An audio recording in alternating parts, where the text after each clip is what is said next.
Today. I just picked the Jeep up on Friday and they had put the fridge and the shelf in there. They were not able to get to the wiring portion of the fridge. The fridge will run on the Jeep while I'm driving, and when I'm not, so that the battery doesn't drain, I have an external power source.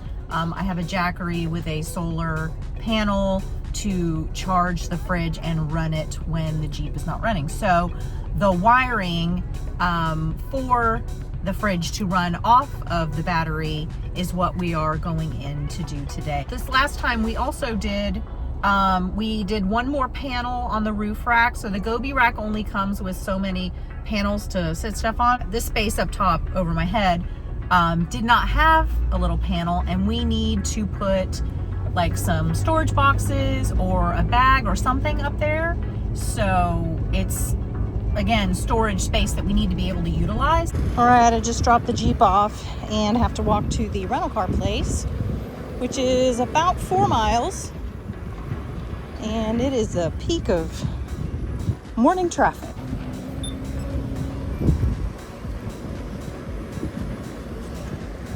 That is some traffic right there.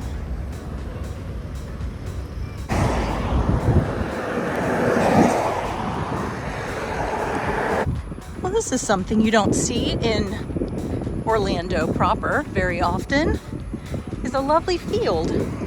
I finally made it to my rental car and I am dripping with sweat. I am dying. It's so freaking hot here.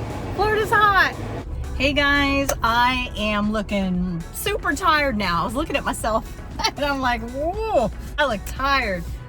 It's been a long day. I had to get up early this morning and it's been a super rainy day, lots of storms here in Florida.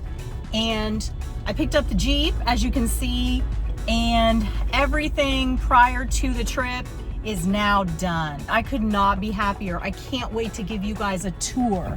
I just went into Lowe's and I don't know if you can see them on the shelf back there. I'll show them in a little bit more in depth later, but I got some little storage containers, just some simple little snap top containers to put some things in, like canned goods or utensils, or really just any little thing we need to find a place for. We are down to a couple of days before we have to be out of the apartment, and I think we've done really well at spreading everything out over the last couple of months, but it's now coming down to the wire.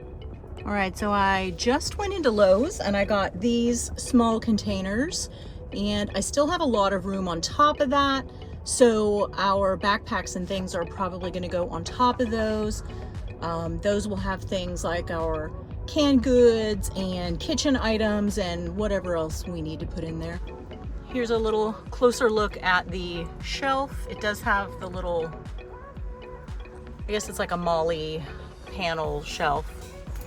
Okay guys, so this is currently what we are working with. So I have got the Goose Gear rear platform, the large compartment underneath where the tire iron and everything else goes is accessed via this door here.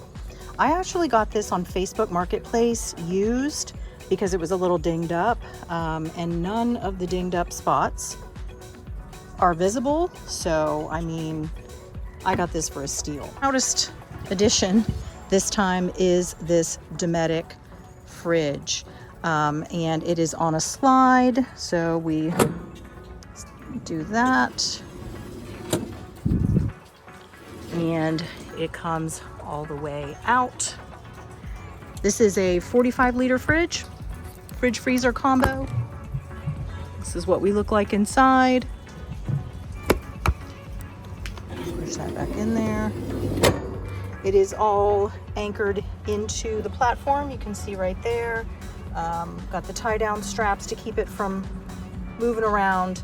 I absolutely love this. I'm super proud of that. And this shelf took so long to find. We'll link all of these things in the video description. If you have a soft top Jeep, it is extremely hard to find a shelf that will work with the soft top. So I'm super excited to have found that. So now what I'm doing is I'm just going through and putting back the roll bar bags and the storage bags that I had up there. And yeah, start getting this thing packed up and ready.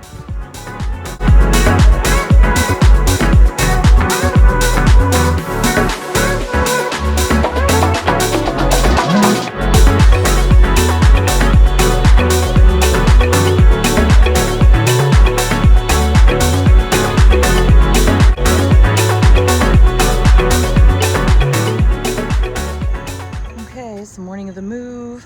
Got my Jackery dog bag, portable toilet, there's my bag from the house, food and other things for camping, and the fridge. Freya's gonna go there. There is a space in behind that shelf where she can get her head up and over the back seat, so she's not completely cramped down back there. And yeah, that's it. Good morning, guys. It's moving day. So I just got my coffee and choked down my bagel, picked up some stuff for my family, and I'm headed back home because the moving truck should be here in 5 minutes. So here we go.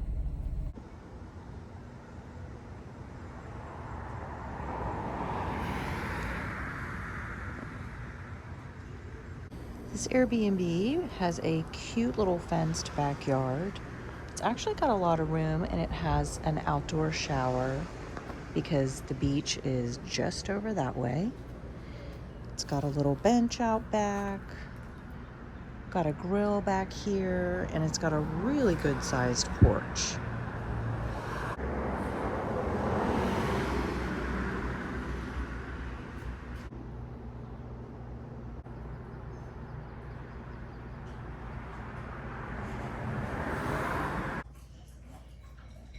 Morning, everybody. I am leaving the Airbnb, Airbnb number 1, to go and get coffee. If I can remember to put my car in reverse. Yesterday was moving day, and it was rough. As anybody who's ever moved can tell you, it's just rough. And especially when you have dogs, any kind of animal really, but dogs, they freak out when anything different is going on. So everybody had obviously to be crated up while the movers are doing their thing.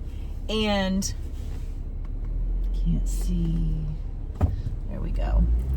And it was pretty much constant barking and screaming all day.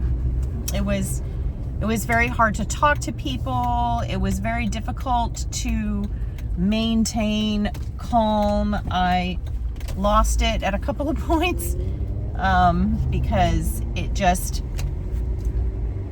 was just getting to me. And we got to the Airbnb, and Freya was hyperventilating for a couple hours. I mean, we had to give her some calming stuff. We have some calming chews, and I don't know if it was that or when we put her in the crate, because the thing about the crate is the crate that she had at the house was very old, and one of those super heavy crates from back in the day. And it wasn't the pin ones, but it was still really heavy, and it was a big mess. And it had a bend in it so that every time you tried to take it down and break it down, it would catch. And because it was so firm and strong, it was very difficult to break down. And so I said, you know what? Let's just get rid of this crate, get another one. Got another one and found it very difficult to be putting on and off and bungeeing down and unbungeeing. And I said, I can't do this every day. So The speed limit is 35 miles per hour. I found a little soft-sided crate at Walmart, and she's a pretty calm dog. She's not a destructive dog. She's older. She's almost 5. So even though she's anxious, I don't think she will tear up a fabric crate. I've had a few dogs over the years that were perfectly fine in it, and a barrier is a barrier. And I think she's going to be okay. This one even has like little joints on it, and it will break down and fold down, which is super cool. And it was on sale for 35 bucks. So once I gave her a chew and put her in the crate, she was much better and eventually settled down. You know, and it's going to be a different Airbnb each night. And that is just the thought of dealing with that stuff every single day. It's daunting. So yeah, it was a rough start. I feel very drained today. I have a super bad headache.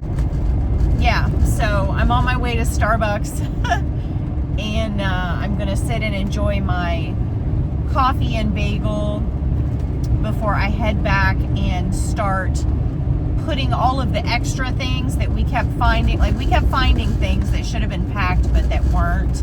So we're just sending them on ahead because the moving truck is already gone. They've left. We originally thought that they were going to arrive a couple of days before us, and then we would probably have to have my husband jump ahead and meet them. But as it turns out, they may be a couple of days behind us, even with our sightseeing along the way. So that works out great. I'm super happy about that. Traditionally, my road trips and camping trips and anything like that has been solo for a reason. Because my family stresses me out. They stress me out so bad. And I know that is true for everyone, but I'm exhausted. And my getting away is like a getaway. To me, this is not a getaway. This is, I'm trying to survive this trip because no one covers all the bases like Mom, and it's exhausting having to keep an eye on 4 dogs, you know, make sure that all doors are shut, people don't leave them where they can damage anything, or, you know, just all the stuff. You moms out there, you know what I'm talking about. Thank God the only child we have left at home is a teenager, but she is now embroiled in, I'm leaving all of my friends, and, you know, she's going through those feelings. So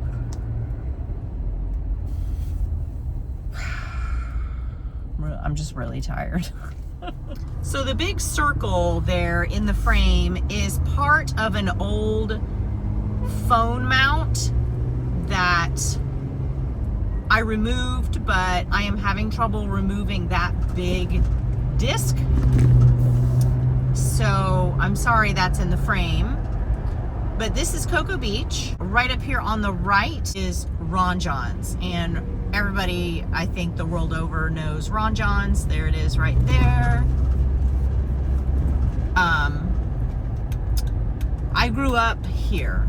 This is just what it's been the whole of my life. So it's not in Cocoa Beach, but I mean, I've come here. I've lived in surrounding areas. I've never actually lived in Cocoa Beach, but I've come here. This has been my stomping grounds my whole life. I'm not really a beach person, so, you know, unless you love that beach lifestyle, and unless you love the blistering heat and, you know, thick hot blanket humidity, then, you know, it might not be for you. A lot of people love the beach lifestyle, and this is a perfect place for it. Further down the road is the port at Cape Canaveral, and that's where the big ships go out to the Bahamas and all the other super cool cruises, the Disney cruises and stuff like that. I mean, there's a lot of fun memories I have here, but this is not the ideal place for me, and I've known it for many, many, many years and just had not gotten the chance to leave until now. So I am beyond thrilled to now be heading to an environment that I feel like I should have been in all along. But for anybody that is interested, this is Cocoa Beach. I am now on 520 and I'm headed west just a little bit because there is a Starbucks about 1 block off of the beach from Ron Jon's. There is also a Starbucks in the surf shop right next to Ron Jon's if you want to park in the parking garage and go inside and do that. It's a really cool shop. I can't fit in the parking garage, so I would have to park in an open lot and then walk over, and I would rather not do that. So I'm gonna do the old drive-through this morning.